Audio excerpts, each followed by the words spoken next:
Welcome. During this video, we discuss the factors you must use to assess each of the alternatives you have identified to include as part of the business case.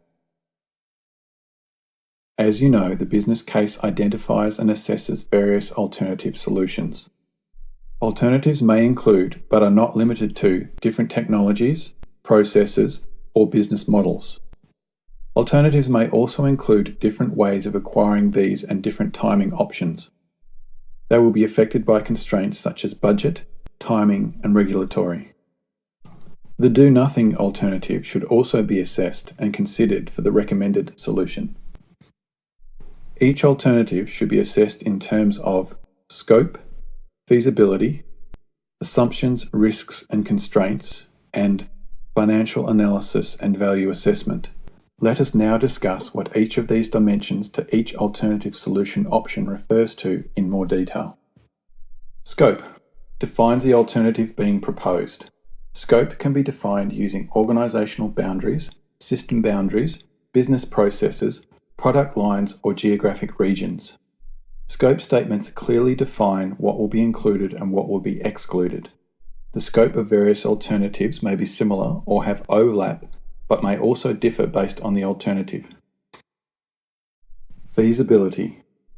Feasibility refers to the organizational and technical feasibility that should be assessed for each alternative. It includes organizational knowledge, skills, and capacity, as well as technical maturity and experience in the proposed technologies. Assumptions, risks, and constraints. Assumptions are agreed-to facts that may have influence on the initiative. Constraints are limitations that may restrict the possible alternatives. Risks are potential problems that may have a negative impact on the solution. Agreeing to and documenting these factors facilitates realistic expectations and a shared understanding amongst stakeholders. Financial analysis and value assessment. The financial analysis and value assessment includes an estimate of the costs to implement and operate the alternative, as well as a quantified financial benefit from implementing the alternative.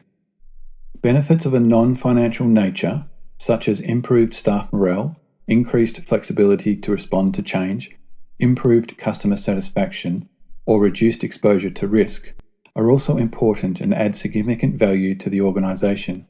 Value estimates are related back to strategic goals and objectives. In summary, the business case identifies and assesses various alternative solutions. Alternatives may include, but are not limited to, different technologies, processes, or business models. Each alternative should be assessed in terms of scope, feasibility, assumptions, risks, and constraints, and financial analysis and value assessment. I look forward to discussing the next topic with you during the next video.